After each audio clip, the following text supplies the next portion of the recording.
Do they Yeah, I make? kind of wonder, like maybe even a Finn Balor. Yeah, because I'm wondering what they're going to do to make it different. Because I know they have a partnership with what is it, WXW, and Right. they show some of their stuff on the network and all. So I'm wondering if they're going to use talent from there as well as the NXT UK talent. So Yeah, all really curious. So I figured this episode we'd do kind of a state of the titles. And so let's just start with NXT UK, the UK Championship held by Tyler Bate, who I believe was the original NXT UK champion. yes, he won that Who tournament. lost yeah. So he's the first two-time winner, right? The only two-time winner. Yeah. Yeah, because it was he was the Then he lost first to Pete champ. Dunne. Then he Hmm. lost to Dunn, and then Gunther had it. Right. Um, Walter, now Gunther, and Right. then Ilya, Yeah, right? Dragunov. And now Bate again. So yeah, there's only been 5 reigns in the whole entire history of the company. Granted, they were shut down during the pandemic for a long time. Sure. So it's going to be interesting to see what they're going to do. Do they make that part of the NXT Europe Right. program? Like maybe make it instead of having the United States title as a secondary title, does the United Kingdom title become a secondary title? To the And, European Championship. and Yeah. bring the European Championship back. I tell you, I just want to see that old belt with all the flags on it. I think that would be Oh, I cool. love it. I think they need to get D'Lo Brown back to award whoever is the first champion the belt, though. Yes, D'Lo Brown, the greatest European champion of all time, Bar none. needs to be there to Yeah. hand deliver the first European championship. I loved how he used to dress up. And he's got to show up in the chest protector, Yeah. the old umpire outfit that Oh, he yeah. had He used to. from the torn pectoral muscle that supposedly was supposed to heal like within like 2 months, but then it was like 2 years he wore like It was kind of kind of like like the that was Bob cast. Orton. Yeah, the Bob Yeah, Orton. Yeah, right. that gimmick.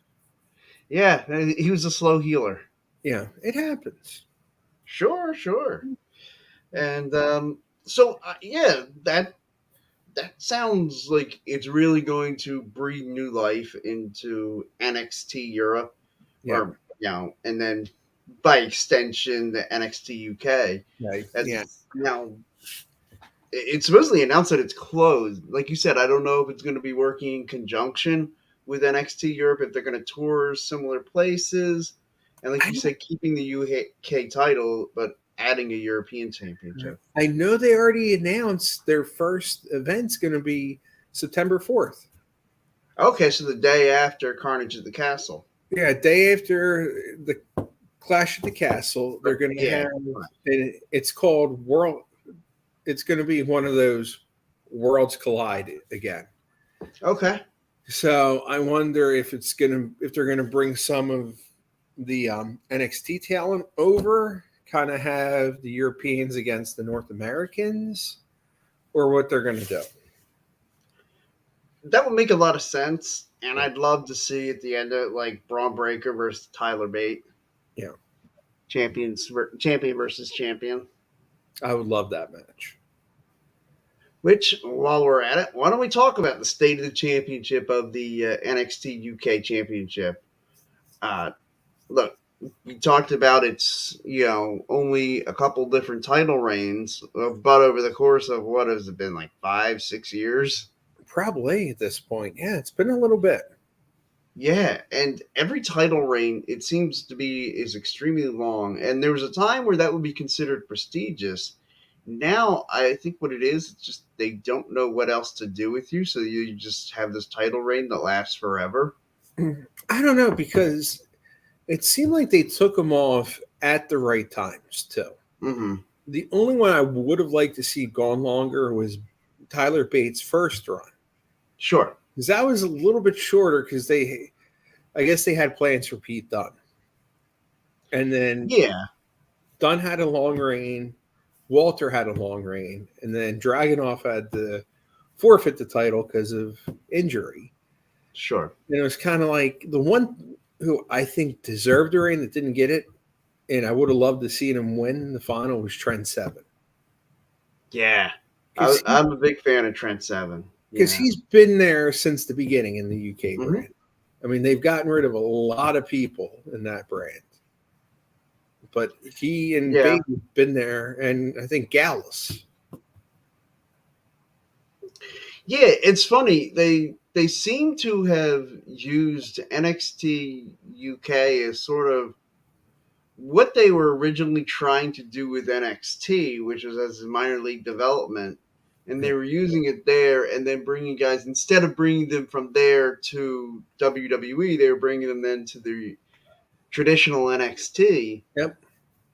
And so, like Pete Dunne and Gunther are two great examples, along with the rest of Imperium, Right. although only Ludwig Kaiser remains now from Right. the original tag team. Yeah. And Rhea Ripley. Right, that's another example. Yeah. She was the first women's champion there. And Hmm. then, unfortunately, I still don't get how WWE let her go, was Tony Storm. Oh God, yeah, that just made no sense to me. And of course, she's going to be challenging Thunder Rosa in All Out again. So Oh, of maybe course, they'll and give her she'll the world. probably win the title. Hopefully. Yeah, Hopefully. that's. I mean, what a weekend that's going to be! Labor Day weekend. Oh, it's going to be good. Yeah, we've got of course, Friday Night SmackDown, Clash at the Castle on Saturday, All Out Sunday, and also on Sunday, Worlds Collide. Yeah. And then just standard Monday Night Raw on Labor Day. Yeah. I mean, that's going to be a jam packed weekend. It is. It will be. And the one thing I'm interested to see is what AEW is going to do with the world title picture now. Sure. Yeah, because I mean, Punk was at AEW Dynamite last night, but apparently he's still not cleared. They actually announced towards the end of the show, they're having their, I guess you could call it the unification match. They're pushing up till next week. Oh, They're giving it to us on Dynamite. okay. Yeah. Well, yeah, I wasn't able to watch last night. I came home today thinking I would just put on because I DVR it every week and always watch it the next day, and it was not on my DVR list. So I was like, oh boy. So I don't know what happened. It's scheduled to DVR next week, but Yeah. Yeah. Let's see here. They had Punk and Moxley do a fight in the beginning, and then they Mhm. announced midway through the show they're gonna be they're gonna have their match next week. They kicked Okay. off the trios tag tournament for the titles, and the Young Bucks and their mystery partner turned out to be Kenny Omega returning, defeated Oh, nice. defeated Andrade, Roosh, and Dragon Lee. Okay. And then at the end, Andrade hit Roosh with that hammerlock DDT, and it took his mask off. And then they showed Kenny and the Bucks going back in the ring, and then they shut it off the broadcast. Oh wow. So Interesting. you wonder where that's gonna lead. Yeah, it looks like brother versus brother. Yeah. Yeah, which I'm down for one of those matches. Those two are great. Hmm. So, and then they announced next week also in the tournament first round, it's going to be Death Triangle against Will Ospreay in the Aussie Open. So that's going to be a must-see match, I think. Yeah, absolutely. Death Triangle. I've been a fan of that trio. Like all three of those guys, I think, are just absolutely bona fide stars. Yeah. And then Will Ospreay. I was in on him a few years ago when I just saw this clip that was floating around YouTube of just it was nothing but spots. It was Will Ospreay, and I can't remember the person he was working with, but it was just the two of them just constantly like bouncing off each other, doing spots on each other, like no room to breathe in it. And like I was just blown away by the different stuff that he was able to do. Yeah. So Now I can't wait to see him lock up with any one of those three yeah, next week. I'm really, really, really hoping that the way they had the bracket lined up, I'm hoping Mhm. the final is Death Triangle against the Elite or the Bullet Club or whatever Right. the Bucks and Omega. That would be great because Rampage is having. I don't get how this is in a championship tournament. This match, Oh boy. best friends against the Truth Busters or the Trust Busters. Okay. Yeah, the Trust Busters. Yeah. To me, that's really trying to pull strings to get an 18 field in. If you have the Trust Busters, who've only been on Rampage once or twice. Right. Yeah, they were just basically a dark trio, and now you've got them on Rampage competing in this tournament. And it's one thing if like this trio had been really built up for like the last couple months and it started creating a lot of buzz, but Yeah. it's like they've only been on Dark like what 3 or 4 times. Yeah, and then they put them on Rampage last week Yeah, to try to get people interested in them. I'm just like, what? And then I if they're forget, I not know interested. House of Black's in the tournament too, but Sure. yeah, And that's one of the like House of Black. I don't know what direction they're trying to go with that group. I'm confused. Yeah, because I feel like they could be three legit badasses that just mow through everybody. And they just have done nothing with them. Right. I mean, talk about like if we just said that, like, okay, this trio is brought in, and just no, like they do something to put them over at the beginning and then do nothing with it, wouldn't we immediately assume we're talking about Vince McMahon's led WWE? Yes. But instead, we're talking about that with the Tony Khan, AEW. yeah. Again, it seems like he doesn't want to push a lot of the right people. I Like feel like when I feel like he's somebody that got involved in this because basically the Young Bucks, Kenny Omega, and at the time Cody, like came to him wanting funding and basically offered him control to fund them to put this company together. right, And now he only wants to push the people he knows and the people that like I guess he watched wrestling for a few years and now he knows wrestling. Like right, yeah, it's really just some of the questionable pushes, lack there pushes. They oh, and then since you missed it, they did an interview segment announcing another match for All Out. It's going to be Sanjay Dutt and Jay Lethal and Satnam Singh against FTR and Wardlow, who now go by the name The Pinnacle again. so they're the Pinnacle, yet the guy who put together the Pinnacle is persona non grata. Correct. Okay. And that's one match I'm actually looking forward to next week, too. Because Dax called out Jay Lethal in the interview saying how, Jay, you think you're the best wrestler in the world. A lot of people are saying Dax the Axe is, so let's go one-on-one. So that, I think, might be a really, really good television match. It might actually outshine the Punk Moxley match next week. Yeah, I'm really excited for that match. Yeah. Because Jay Lethal, I think, is one of the more underrated by like I guess the by the casual fan.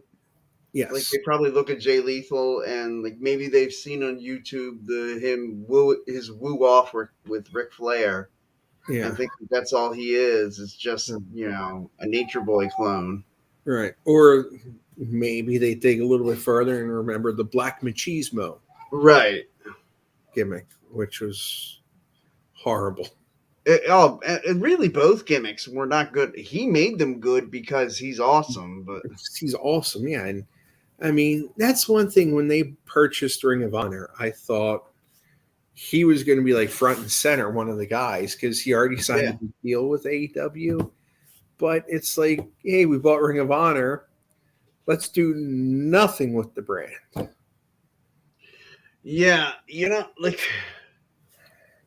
I'll say this: Vince McMahon bought WCW. At least he did something with it. He killed it, but like, But at least he had an angle and right? made something interesting out of it where they bought just the library. They pretty much got rid of Jonathan Grisham already. He's having a fight because for the pay per view, they start with the world title match and end with the TV title match, I thought. Or I forget what match. It might have been the tag team titles, is what they ended with. Okay, But, but yeah. basically, the Ring of Honor World Title yanked the curtain. Yeah. Yeah. Oof, And that's I rough. I didn't pay the 40, $50 because I couldn't justify No, spending that much for that. But like I read, it was pretty much a glorified squash match just to get Claudio Castronoli the world title.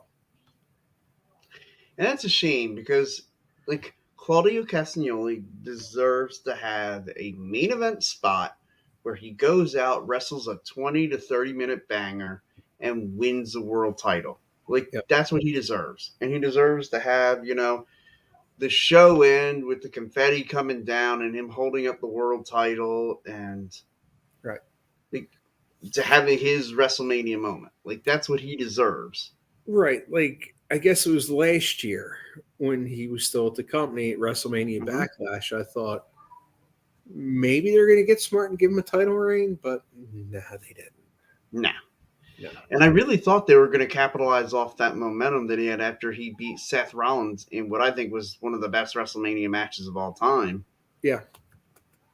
And then, like you said, they followed up at WrestleMania Backlash, and I thought, man, that's really quick for them to capitalize on that momentum. But hey, you know what? If you feel like you've got like it's ready to go, like you want to put the rocket pack on them, go for it. Right. And but then to just yank it out from underneath and just to feed him to Roman Reigns, that was such a shame. Right. But hey, we got to be all about Roman. As the state of the titles, it's always about Roman. Yeah, I mean, it seems like everything's all about Roman, and yeah, and maybe this is partially by design, but it's starting to make me think they're not taking the belts off Roman at Clash at the Castle. Early betting odds is he's the favorite Yeah, to win and retain. and it's funny because I always love looking at those betting odds because usually day of like something skyrockets because it's like it gets leaked that that's what the finish is. Yeah. And they've gotten so good, especially now that gambling's been incorporated on a scripted show. Which, look, I'm an avid sports gambler. I have yet to ever place a wager on a pro wrestling event because I just can't get behind putting any of my money behind something that's scripted. Here's my thing: is it even legal to It gamble? really shouldn't be.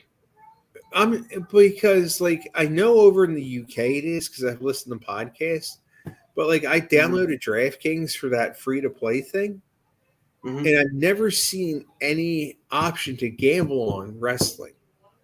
Well, they're like when they have specials, sometimes they'll throw like a special out there. Right. Like Like there was a WrestleMania special. Now nothing was when I looked at it, I didn't see anything that was geared around who was winning, right. but it was like how many spears are we gonna have? It's gonna be like Exactly. It's like their $10,000 prize pool, but I don't think you right, can actually say I'm going to bet $5 for Roman Reigns to beat Brock Lesnar in the match. I don't think you could do that. right. Or if like like if you know somebody in WWE, like if you and Triple H were good buddies. Right. And you text Triple H, and he says to you, "Hey, watch this! Drew McIntyre's winning the title tonight. You could go put 100 grand on Drew to win." Right. And like because to me that's cheating the system then A that's little like bit. insider trading. Yeah. But see, that's where I think it's limited in the UK because Mhm. I'll watch wrestling shoot interviews on YouTube a lot, Mhm. and James has talked about betting. It's a $25 limit, and that's it. Okay. So you can't win or lose that much on it. So, which is fair Okay. because it is Yeah, that's scripted. fine. Yeah, Yeah, and that's the thing. Like I always said to I'm like, I will never be that much of a degenerate that I'm gonna sit there and bet on a scripted event. yeah, yeah. I mean, that's like me like going into watching Romeo and Juliet and betting on them both dying at the end. Like that's not fair. It's not fair. Spoiler alert, everybody. You know what's gonna happen. Yeah, Right. yeah. See, everyone like that I know who sports bets, it's always like football, football, football. That's me. I I got into the interesting hockey gambling for a while, and that Oh, was hockey gambling's fun. it's so tough when you're Yeah. doing. I used to do like the pick four sheets years ago Mhm. when I worked, and that was interesting to try to do that on the weekends. But Yeah. I love to like see. I go on DraftKings and like I'll always find the team coming off a back to back, and I'll say if they won the night before, I'll bet against them that night, right, and if they lost the night before, I'll bet on them to win the next night because yeah, it's like odds would suggest that most teams are about 500, yeah, and in it's just theory, they you should. get a few over, and Right. I mean, I don't know if you saw. I saw like a little meme on Facebook listed mhm. all 32 NFL teams and last time their losing record was. And I thought it was fascinating. The Bills were 2018, but other than that, only 5 teams have had a losing record before that year. The other Oh, 27 have all had a losing record in the past 3 or 4 years, 3 or 4 years. So mhm. it shows you the parity Exactly. of it. Yeah. And to me, I know parity makes gambling harder. To Right. me, it makes it easier because then if you see one result, you can say, I'll bet the other way in the next game. Exactly. Yeah. Whereas parity has not been the case in WWE. It's been the Roman Reigns show. So Right. I mean, we can do the women next. The women can main event our show tonight. So we'll just do the WWE World Championship, or I'm sorry, the WWE Undisputed Universal Championship. It's it's a dark age, I think, for wrestling fans. Just call it the world title. That's what it is. It's the world title. It's supposed to be a world title that should make an appearance every week, I think, on TV. And when does Roman show up? Like he'll show up just for SmackDowns. I Right. think since he's won both titles at WrestleMania. Correct me if I'm wrong, but wasn't it just one Monday Night Raw or two? It might have been two that he would, yeah, because I think he showed up like, well, the Raw after WrestleMania. And the Madison Square Garden Raw. Yeah, MSG. That's it. Yeah. I mean, unless you're going to, and they don't do this, unless you're going to make the Intercontinental title and the United States titles a main focus on the show, have the Hmm. champions out every week, every other week, defending it, loses a lot of gravity. I mean, like, and that's the thing. Like, we haven't had a real fighting WWE champion. Like, I mean, definitely pre-COVID.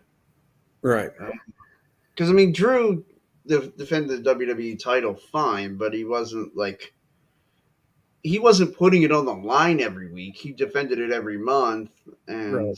and that's fine. I don't need my champion to defend it every month or every week. Once a month, like, is that gonna kill you? Like, Right.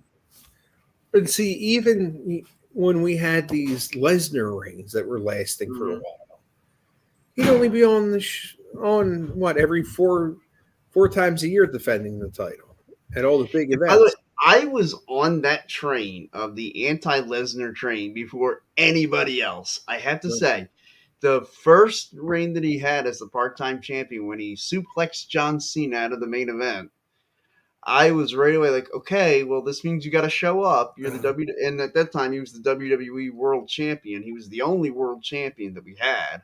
Yep. And I said, well, you got to be out there every week. And then he wrestled John Cena the next month at Clash of Champions, and I remember thinking like, oh, okay, like if he's gonna be out there and he's gonna defend it, then I'm fine with it. And then he was gone until the Royal Rumble, Yep. and then gone until WrestleMania. Right. And then I was just so relieved when Seth cashed in and won because Yeah. I was not rooting for Brock Lesnar. I was okay with Roman, but I wasn't excited about it at the time. Right. I was excited with Seth Rollins. Yeah. And see, that's the other thing. Like, there's not that excitement right now with the Money in the Bank contract. No. As much as I give them credit for putting it on theory for somebody different, Yeah, he just isn't doing it no. for people. I'll tell you what I originally thought following WrestleMania was possibly it was when Edge was leader of the Judgment Day. I thought, man, it'd be cool if they let Edge win Money in the Bank, Mister Opportunity, the ultimate opportunist. Drew McIntyre wins the title, maybe and again, I thought maybe TLC. There's a TLC match, maybe a fatal 4-way TLC match. Drew gets the crap beat out of him at the end of the match. Drew somehow retains. Edge cashes in, becomes champion, and we get say Edge and Cody at WrestleMania. Right. So, again, I'm conceding Cody's winning the Rumble. He's WrestleMania 30 or what is it 39? 39. Yep. Yeah, is going to be all about Cody. Right. Which I think after this injury, it definitely really made that more like we miss him now. Yeah. When he comes back, people are going to go bananas. He deserves that Triple H return right before Royal Rumble and say, hey, my first match back is the Rumble. And then boom. Yeah, I think he's definitely deserving of it. Yep. Cody deserves that moment, like you said, like a Monday Night Raw moment, like maybe 2-3 weeks out from the Rumble. Cody comes out, announces he's back, and he will be entering the Royal Rumble. Place will go nuts, just like they did for Triple H. Yeah. And we're off to the races. Yeah. And then it's all about Cody beating Roman. Right. Which I really wish it was somebody else, but I think it's going to be Roman still. Yeah, I think so too. I just think, my reason behind really believing that it was going to be somebody else was I thought Roman would drop the title sometime over the summer, whether it be SummerSlam or at Clash at the Castle. I really believed we were going to get Roman versus The Rock at WrestleMania, and we still might. We might. But I don't want it. I don't want that to be for the WWE Universal Undisputed Championship. It better not be. Because that means you got to have The Rock come back and win the Royal Rumble. And no, you need Cody to win that. Yeah. Again, this is Cody's year. Cody gets the main event WrestleMania. Finally. Yes. Finally. And then it'll be interesting because it's pretty wide open. They don't have any clear ideas yet, it looks like, for the women in the Rumble. No. I feel like that's pretty open. I wonder if it could be a case kind of like last year was all about, Brock Lesnar, Roman Reigns unifying the men's championship. I wonder if it could be that next April we're unifying the women's championship. Again, this is just my wishful thinking of the end of the brand extension. Right. I don't know, because how are they going to get to that? And who are they going to have go for the unification match? Because honestly, it can't be Bianca or Liv. That's for certain. No, not Bianca or Liv. I mean, Ronda Rousey makes sense in one of the roles. Right. And then it's just who do you put in the other spot? And you can't have Charlotte. She was just there. Right. and you can't have Liv because she's right there now. Right. Um, Do we finally get our Ronda versus Becky one-on-one match? I would absolutely love it. I That's what I want to see one day because they held off on that this WrestleMania to have Really? Ronda against Charlotte. So Well, it would be great if, say, like Ronda Rousey were to win the SmackDown Women's title, at whatever point, like somewhere down the line here in the next couple months, and say, Becky Lynch, she's out with her shoulder injury. What if she doesn't come back until the Royal Rumble? We kind of forget about her, and then she's like the 30th entrant in the Royal Rumble. Comes right, out, wins the Royal Rumble. Next night comes out, and it's just like they're talking about the Raw Women's Championship is going to be defended in the Elimination Chamber. Becky Lynch comes out. I'm in the chamber. I'm taking the Raw Women's title, and then I'm going to unify the women. Basically, doing the Brock Lesnar routine. right, which wouldn't be a bad idea. Sure. Um, Another thing they could do is if they really wanted to unify them quicker, Mm-hmm. Survivor Series is coming up. Champion versus champion. It's title versus title. Yep. Yeah, that would be a great idea. Yeah. And I mean, like if you're doing that, if you're just gonna say, "Oh, title for title," you could just do Liv Morgan versus Bianca Belair. Right. Like maybe have a segment like where they're talking about Survivor Series, and the two of them, they're saying, "Oh yeah, it's gonna be great. We're gonna get to have a match," and it's like, "Yeah, too bad it's not for the titles." And No. one of them says, "Well, why don't we just do it for the belts?" Right. Yeah. I don't know. I'm just not sold on Bianca. I I never have been. I've never been a fan of hers. Like my wife, when she comes on, she'll be like, "Oh, there's the one you love so much." Since NXT, I just haven't gotten behind her. I've hated that EST gimmick.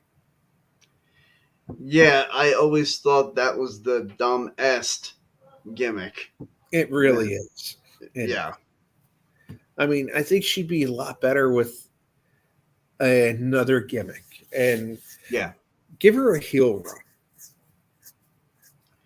Yeah, I would enjoy that. And again, like if you were going to pull this Liv and Bianca going at each other for the belts at Survivor Series, I think it would be great to see Bianca to start to work in the heel role against Liv.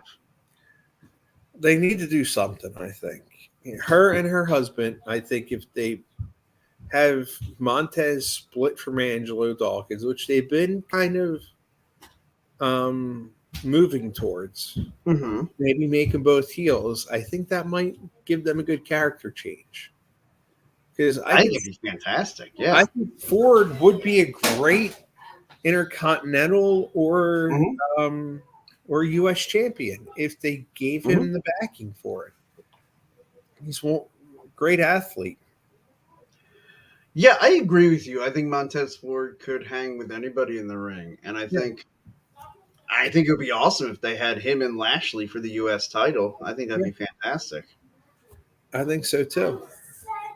And then another question is for me, speaking of titles, Yeah, will we finally get a revamped proper cruiserweight title now that Vince is gone? I hope so. And I hope they do something because there's so many guys that I feel like would qualify for it. Yep. You don't have to pigeonhole them into if they're cruiserweights, they just do cruiserweight matches. Right. They kind of do it the way WCW did the cruiserweight Exactly. title, where it was just part of the mix. It's like, yeah, they wrestled for the cruiserweight title, but they also did other things. Like Mysterio at the Filthy Animals had Right. tag matches. That's how I feel they should do it, especially now since Santos Escobar lost and is Right. off. And looks like he's going to get in the call up. He's Yeah. going to be getting a call up. Pete Dunne's Butch, Butch is what they're Yeah. calling. He's up there. Like they've got enough people. And the thing I would do instead of having 205, move it up towards the New Japan level or the old WCW level, make it 225. Sure. And And you then don't have to call it 205. Like, don't have a special show 205 Live. no, It's just you're the WWE Cruiserweights. right, They could throw Roderick Strong and have a cruiserweight title tournament. right. And it's like you see all these guys and you're like, oh, wait, I didn't realize that guy could qualify for the cruiserweight Yeah, title. yeah, because I think Vince had something out for the Mhm. cruiserweights. Because every time the WWE tried to do a cruiserweight title, it didn't work well for him. No, the light heavyweight title was awful. And Light then when they heavyweight, brought the cruiserweight title over, like it seemed like whoever was writing SmackDown did a great job with it. right? And then all of a sudden, the more Vince had his influence, it went because it's not the gargantuan status figures. He doesn't get it. Well, right, and it could be such a great like stepping stone. Like you saw so many guys like Dean Malenko and Chris Jericho, Yep. who were cruiserweight champions and then became like television champions or U.S. champions. Yep. And then all of a sudden, it was like you were saying, okay, well, the next viable option would be going for the major championship, the WWE World Championship. Yeah. Well, okay, like, and then we can put them in the mix. And New Japan's done that wonderfully for Mhm. years with Omega, with Ospreay, with quite a few Yeah. launching. Oh, yeah. So that's one thing I would like to see them try again with the new regime. And I think Yeah. they I would do really it feel well. like, and now they're doing a lot, like, and a lot pretty quickly. Yeah. I'll tell you though, I think what we're gonna see is after, like, say after we get through these next few weeks, the changes will kind of slow down, but then you'll see gradually, like some of those things, like the cruiserweight title, Yeah. maybe a women's undercard title, and I still think mixed tag and trios, like they got to do those Mixed tag would be interesting. because right now it's only the one company in Mexico that Sammy Guevara and Ty Conte are Right. the Triple mixed A. tag team. Yeah, AAA. Yeah, thank Triple you. A is the one, yeah, that AEW works with. And yeah, they're the only ones who have the mixed tags. Which And I think they could do some great teams, like, and you don't. It doesn't have to just be a couple teaming together. Like, you don't have to have Seth Rollins and Becky Lynch. right. Like, you could have, like, or even Bianca and Montez Ford. Although I think they'd be an ideal first mixed tag team champions as heel Yep. champions. Yep. And like, you could have, like, say Angelo Dawkins goes and finds, like, Dana like, Brooke. sure, And just throwing yeah. a name out there. People who are lost, that would give them an opportunity. Absolutely. And that could be a good way to then incorporate the split up of the Street Profits into this new tournament style. Like, Right. it's a great way to introduce them becoming a rival as opposed to just they lose a tag team match and then all of a sudden they're fighting each other. Like, oh, I know. Well, they're having the mixed tag team title tournament. And so then, like, say Ford and Bianca, then like they team up and maybe they start doing heel things, and Angelo Dawkins then gets caught up in the middle of it, maybe gets himself a partner, and then it's like you've got that mix going. Yeah. Or maybe they'll bring back the infamous mix match challenge. And give I that. was a fan of the idea because again, like I like the mixed tag matches Right. until they started saying, "Oh, well, the winner's gonna get to go on the vacation anywhere," and the number 30 entrance into the Royal Rumble. Right. Yeah. And then they give it to R-Truth and Carmella. I thought, I'm like, not like say a team like an AJ and Asuka, or like I'm trying to think of Alexa Bliss and Braun Strowman. Yeah. No, R-Truth and Carmella. Yeah. Like, are That you was weird. effing kidding me? Right. And then who else was on there? Like I think the first season wasn't like the Miz and Asuka team, and they did Yeah. like that was a good team. But then to have R-Truth and Carmella, it's like really. See, what I would hope they would do with introducing this mixed tag team title tournament would be R-Truth and Carmella kind of run into each other, and you kind of look at it like maybe they share a moment where they think, hey, wait, we could be, we won Mixed Max Challenge. Maybe we could be the mixed tag team champions. Yeah. And of course, they fall flat on their face in the first round. And Yep. and it be something if Corey Graves, who I know is cleared medically to compete, Yes. wouldn't it be something if then, like, say, Truth and Carmella lose in the first round, and afterwards Carmella's blaming Truth, and then out of nowhere Corey Graves nails our Truth. Right. In defense of his wife. That would be perfect. Yeah. Yeah. I don't know if Graves is going to wrestle, though. He's done such a good job as a broadcaster. I really don't want to see him give that up. I mean, to me, he carries the Monday Night Raw team. Absolutely. Because Jimmy's okay. Byron's just Byron. Yeah. At first I was just like, oh, that's cute. They make fun of him and he's a nerd and a douche. And then wait, no, he's really a nerd and a douche. Yeah. He's really, really just there for just to collect a check. I'm convinced. Yeah. He doesn't bring anything really to the broadcast. No. For me, I'd rather see them rehire Aiden English. Sure. And put him on. Yeah, I mean, he's working with Impact. He's done great at Impact. Yeah, I think he's been a great color commentator on Impact. Todd, is it Todd Hallahan or Tom? It used to be Tom Phillips. Yeah, I know who you mean. Yeah. Yeah, they do really well on Impact. Mm-hmm. Yeah, they do a great job on Impact. Yeah, because their big event will be coming up in October. Bound for Glory. Yeah, they already spoilers out what the main event is, so I'm interested to see it. Okay. I'm assuming Josh Alexander defending the Impact World Championship against Eddie Edwards. Oh, okay. Yeah, that's got potential. Yeah, I'm into that. That'd be a good matchup. So I take it then Honor No More won the match with the Bullet Club. I'm assuming that's what happened. So, because I didn't watch their special.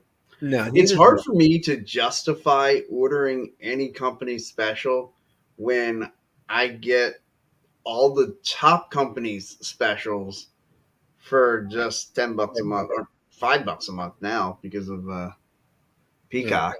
Yeah, that's how I feel. I'm just I can't sit there and justify spending $40 to $50 on one event. It's you got to make something really, really special, and then it comes to the point where, last year's All Out when Punk was coming back, was all right. I want to say it. Let me see if anyone else wants to see it, and then I threw one of the old parties again.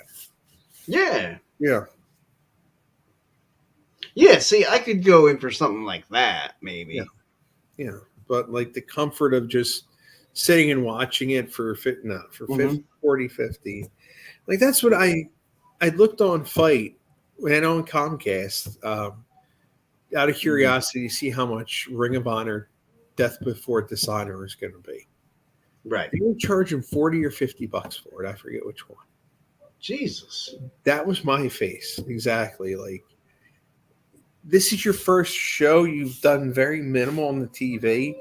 I was thinking maybe a 20, 25 bracket to get. I could see spending $24, $25. Right. Yeah. But not 40 or 50 for a brand you purchased and have done nothing with. And it's and you think about it, I could take that $40, I could spend it on Death Before Dishonor. Or I could take that $40 and I can get 8 months worth of Peacock with no ads because I was a WWE Network subscriber. Right. And so, why am I going to spend that? Right. And the thing is, with the network, you get a plethora of other things where. And I can rewatch it. I can, Right. Because I mean, where I don't think you have the ability to like DVR on any of those, right? with Xfinity you can Okay. record it and you can watch it again. So Okay. yeah, they do give you that option. Right. I did have that, yeah, because I guess it was about 6 months or so before the network came out. My wife and I ordered, well, we ordered, I think, the Payback and then Money in the Bank Yeah. that summer. And we DVR'd both of those and kept them on the DVR until the network came out, and then I deleted them both. Yeah. And that's how when I first got married, my wife looked at me Hmm. like, why? Because I got married in 2011. She Yeah. goes, why do you have these? Down at my parents' house, they had shelves built in their basement.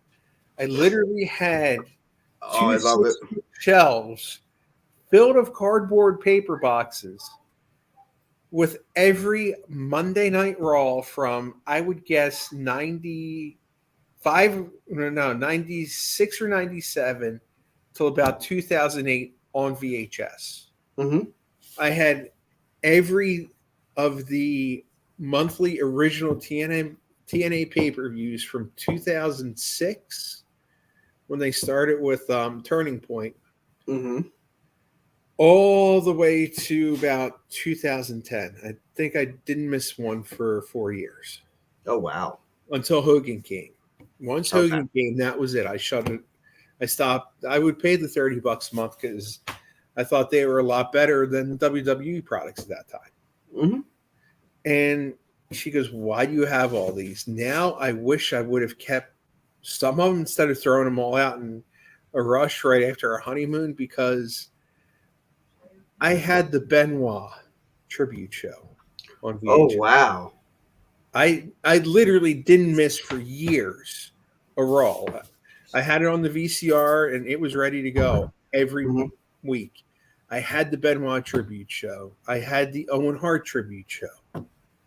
Which now I know the Benoit tribute show is not available. I don't know if the Owen Hart one is. The Owen Hart one, I think they finally put on the network. But Okay. yeah, like I had a lot of the rare stuff.